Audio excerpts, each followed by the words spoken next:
일본어는 체계적이며 복잡하고 정밀한 문자 체계를 갖추고 있어 학문적으로도 깊이가 있는데 한국어는 단순한 체계와 깊이가 부족하다며 분노한 외국인 여성이 있는데요. 분노한 그녀가 어떻게 한국어를 가르치는 선생님이 되었는지, 도대체 무슨 사연이길래 한국어에 분노까지 했는지 지금부터 그 사연을 들어보겠습니다. 세계 이슈 구독 개수? 여러분들의 소중한 구독 한 표와 좋아요가 영상 제작에 정말 큰 힘이 돼요. 안녕하세요. 저는 현재 스페인에서 한국말을 가르치는 있는 아우렐리아 벨레즈라고 합니다. 수업 중 학생들에게 학창시절 제 이야기와 한국 이야기를 들려주곤 하는데요. 일본어처럼 체계적이지 않던 한국어에 분노한 제 사연을 말씀드리고 싶어네요. 저는 동아시아학 전공자인데요. 제 학창시절 이야기를 해드리고 싶어요. 저는 교환학생 프로그램으로 일본과 한국을 직접 체험해볼 기회가 있었는데요.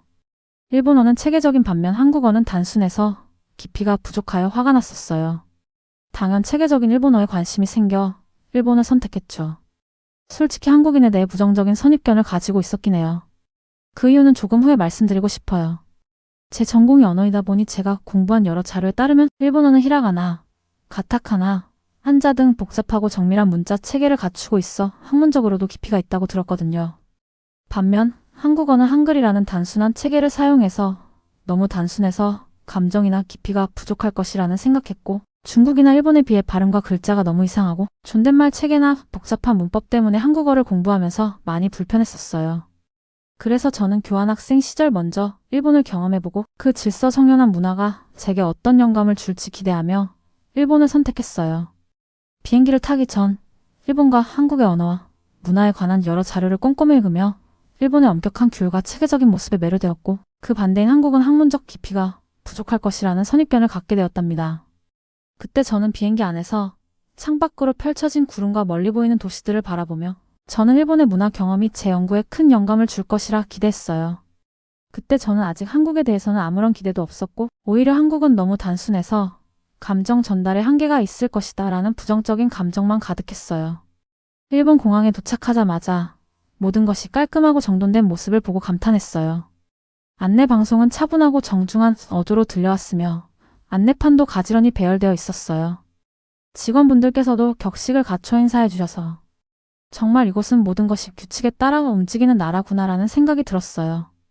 호텔에 도착해 짐을 풀고 창밖의 도시 풍경을 감상했을 때 가지런히 늘어선 나무들과 깨끗한 건물들이 한 폭의 그림처럼 보였어요. 그 모습을 보며 일본은 정말 질서 있고 완벽하게 관리되는 곳이야 라고 감탄했어요. 제 마음속에는 일본의 정밀하고 체계적인 문화가 제 연구에 큰 도움이 될 것이라는 확신이 커졌어요. 그리고 저는 근처 시장에 들렀어요. 시장에서는 상인분들이 정해진 대본처럼 똑같은 말투로 상품을 소개하고 고객의 질문에 항상 짧고 정중하게 답변하셨어요. 저는 그 모습을 보며 이렇게 체계적으로 말하는 건 분명 효율적이긴 한데 감정이 전혀 느껴지지 않아라고 생각했어요. 당시 저는 한국 같은 나라는 이런 세밀한 규율을 유지할 수 없을 것이라는 생각도 함께 했어요. 또한 일본의 대중교통 시스템도 인상 깊었어요. 역 안의 표지판과 안내 방송은 매우 명확했고 기차와 버스는 정해진 시간에 딱 맞춰 운행되었어요. 모든 것이 한치의 오차도 없이 이루어지는 모습을 보며 일본은 정말 체계적인 나라다. 모든 것이 질서 정연하게 운영되니까 제 연구에도 큰 도움이 될 거야 라고 느꼈어요. 이처럼 저는 일본에서의 첫날을 보내며 동아시아 언어와 문화의 체계적인 측면이 제게 큰 영감을 줄 것이라는 확신을 얻었어요. 당시 저는 한국어의 단순함 때문에 감정이나 깊이가 부족할 것이라는 부정적인 선입견에 사로잡혀 있었고, 그로 인해 일본 문화의 기대가 컸어요. 이 모든 경험들은 제게 큰 연구적인 영감을 주었고, 앞으로 또 다른 아시아 문화를 체험하며 그 차이를 비교할 수 있는 기회를 마련해 줄 것이라 믿어요. 이 모든 경험을 마주한 후 저는 스스로에게 질문합니다. 과연 제 마음속에 자리 잡은 부정적 선입견의 근원은 무엇일까요? 그 해답을 찾아갈 여정이 이제 막 시작됩니다. 아침 일찍 다시 확인해보고 싶어 분주한 시장으로 발걸음을 옮겼어요. 시장에 들어서자 여러 상인분들이 정해진 대본처럼 똑같은 말투로 인사를 하고 상품을 소개하시는 모습이 눈에 띄었어요. 그분들의 목소리는 차분하고 정중했지만 반복되는 말투는 마치 기계적으로 암기한 대사를 읊는 것처럼 들렸어요. 고객이 어떤 상품에 대해 질문하면 상인분들은 언제나 짧고 정중한 답변만 하셨어요. 또 어떤 상점에서는 제가 영어로 말하니 스미마생 스미마생 하시면서 저를 밖으로 내보내셨어요. 두 손은 예의 바르게 고개 숙이며 저를 쫓아내는데 이런 모습들이 좀 웃기기도 하고 굉장히 불쾌하면서도 이건 무슨 상황이지? 생각이 많아졌어요.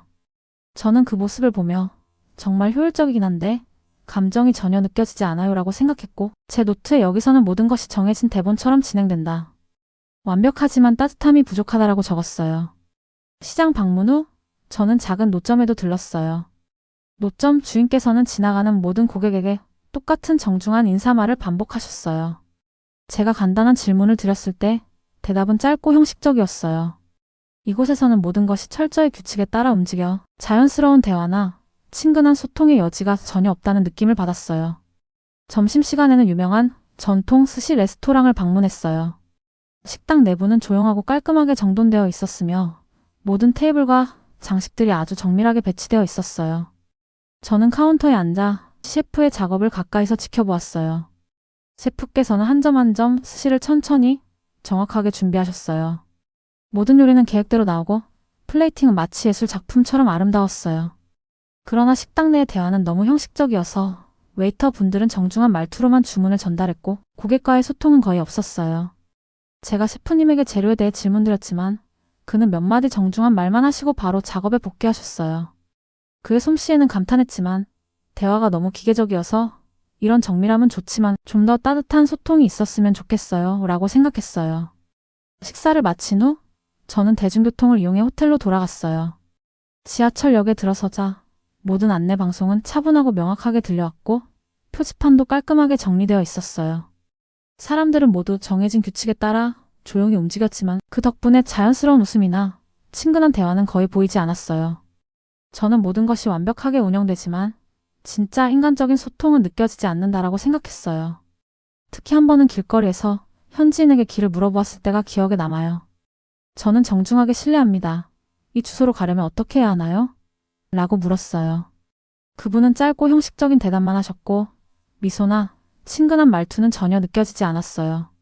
물론 그 말씀을 이해할 수 있었지만 대화가 너무 기계적이라 약간 실망스러웠어요.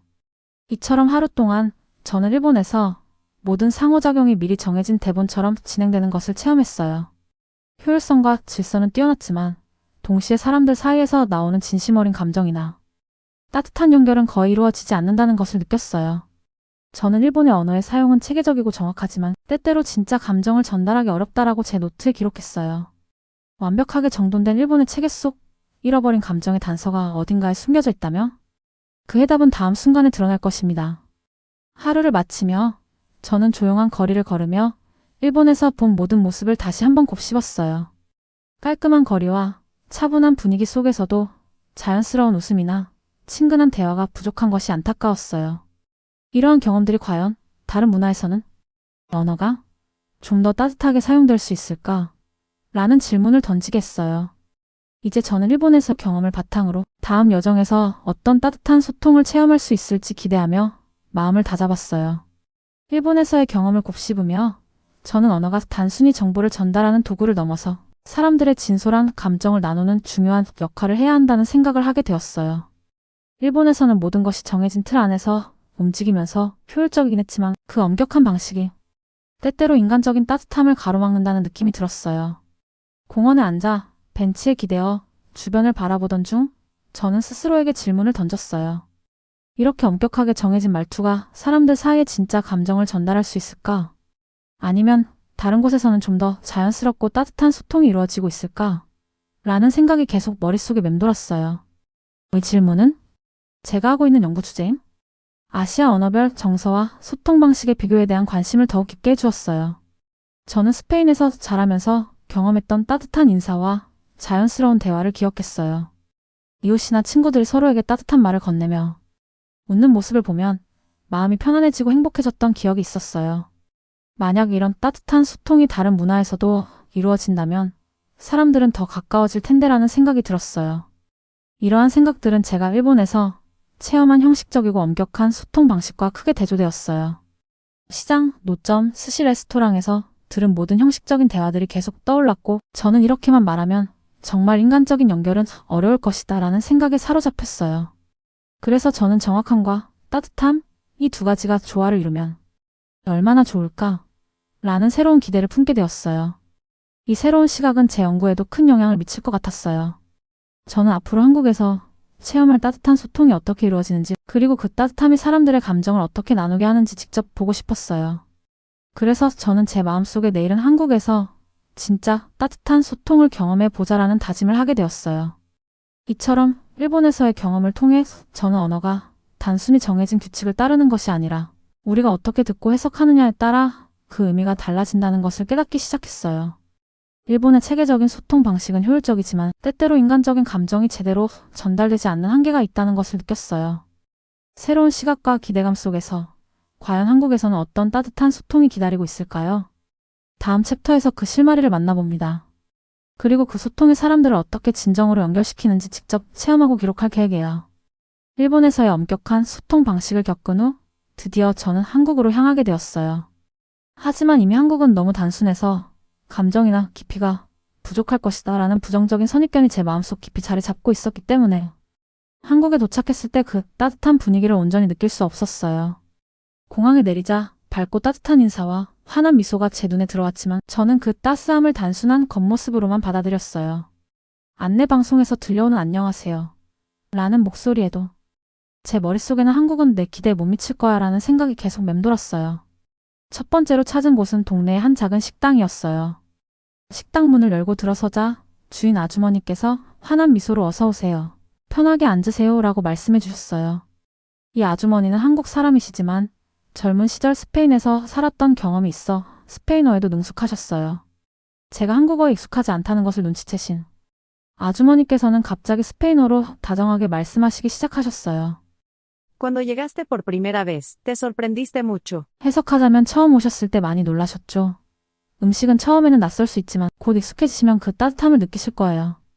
그 말에 저는 순간 멍해졌어요. 일본 상인은 고개를 숙이면서 스메마생 하면서 제발 나가주세요 라는 듯 했는데 한국은 완전 반대였어요. 어떻게 아주머니께서 제가 스페인 사람인 걸 어떻게 알았지? 이건 정말 미스테리예요. 라는 생각이 머릿속을 스쳤지만 제 마음속 부정적 선입견은 쉽게 가라앉지 않았어요. 식사 중 고등어 요리를 먹으며 아주머니께서 계속해서 친절하게 요리에 대해 설명해 주실 때마다 반찬이 떨어지는 순간마다 바로 새 반찬으로 채워주시는 모습이 마치 저를 감시하는 듯 느껴졌어요. 너무 과도한 친절이 빨리 먹고 나가라는 무언의 압박처럼 다가와 부담스럽고 어색한 기분을 주었어요. 식사 내내 저는 주변 사람들의 자연스러운 대화나 웃음소리를 기대했지만 이미 마음속에 자리 잡은 부정적인 선입견 때문에 그 따스함이 온전히 와닿지 않았어요. 길거리에서 만난 사람들은 서로 다정하게 인사하고 있었지만 저는 한국은 역시 내가 상상한 것과는 다를 것이다 라는 생각에 사로잡혀 있었어요. 모든 것이 형식적인 절차에 불과한 듯 기계적인 느낌만 남았어요. 식사 후 저는 근처 커피숍에 들러 잠시 휴식을 취하려 했어요.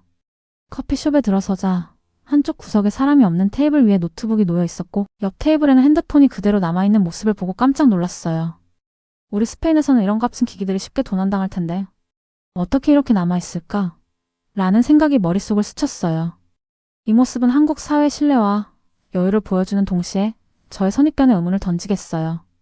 이처럼 한국에 도착한 첫날 저는 처음에는 부정적인 선입견 때문에 따뜻한 소통을 온전히 받아들이지 못했지만 식당에서 아주머니의 스페인어 인사와 커피숍에서 목격한 사회적 신뢰의 모습이 제 마음속에 작은 변화를 일으키기 시작했어요.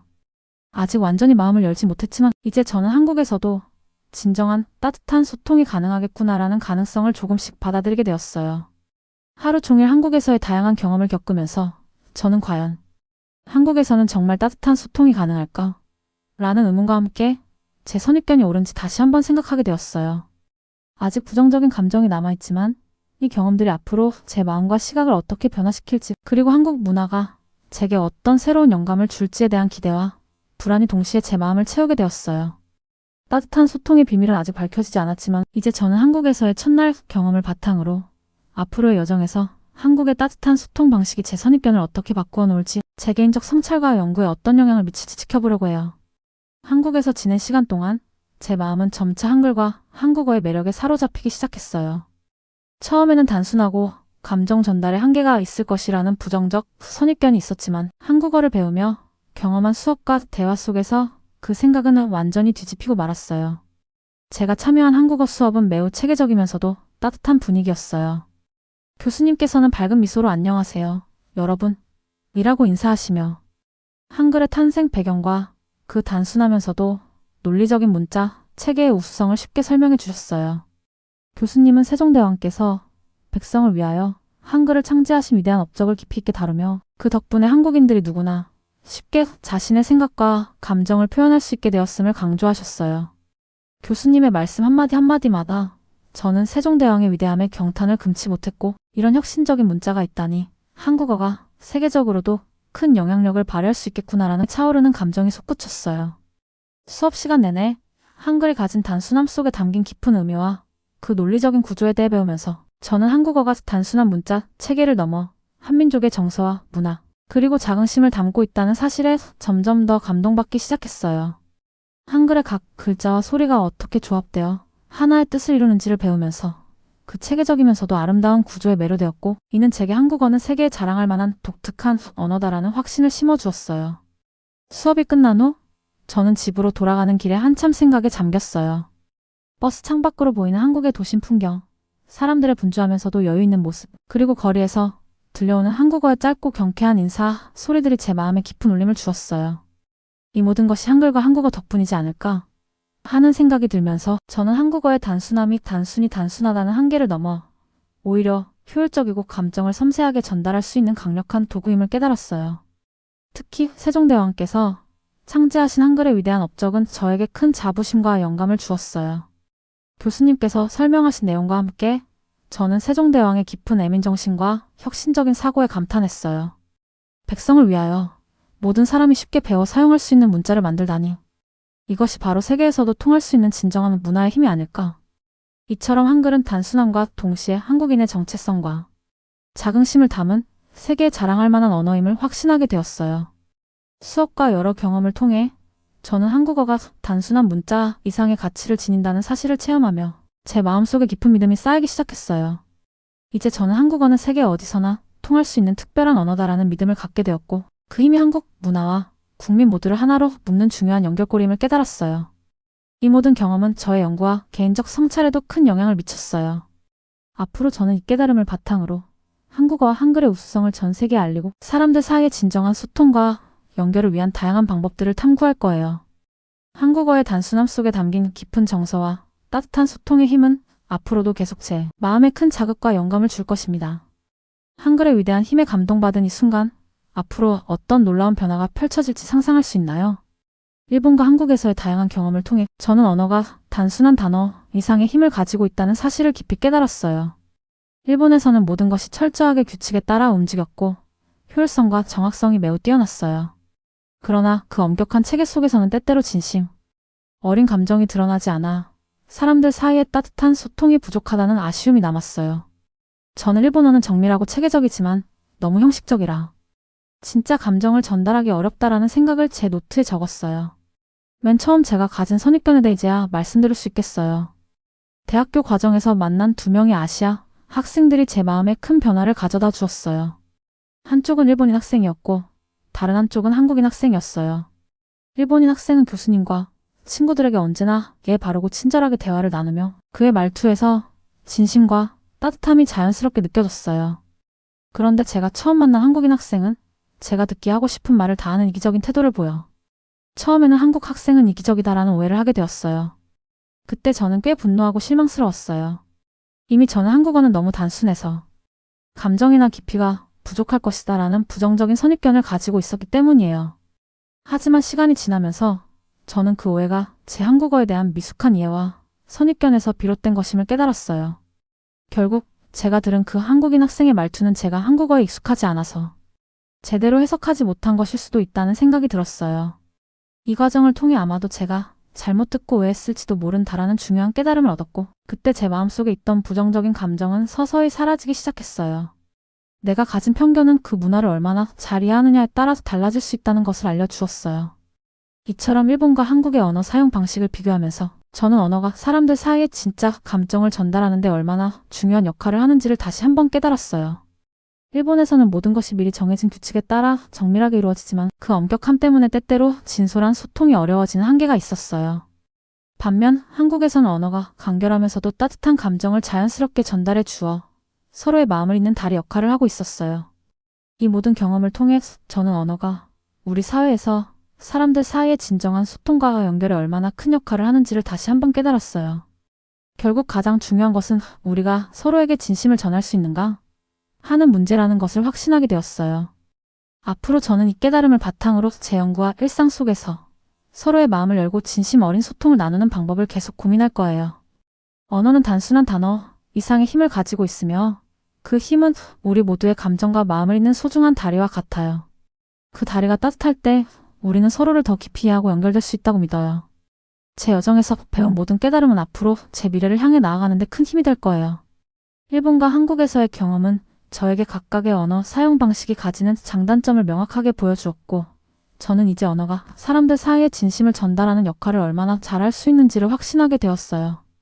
앞으로 더 따뜻하고 진솔한 소통을 통해 세상을 더 풍요롭고 행복하게 만들 수 있기를 희망합니다. 읽어주셔서 감사합니다. 제 여정을 통해 제가 배운 언어의 힘과 소통의 중요성이 여러분께도 큰 영감을 주어 우리 모두가 서로의 마음을 잇는 따뜻한 소통의 다리를 놓아가길 소망합니다. 세계 이슈 구독 개슈? 여러분들의 소중한 구독 한 표와 좋아요가 영상 제작에 정말 큰 힘이 돼요.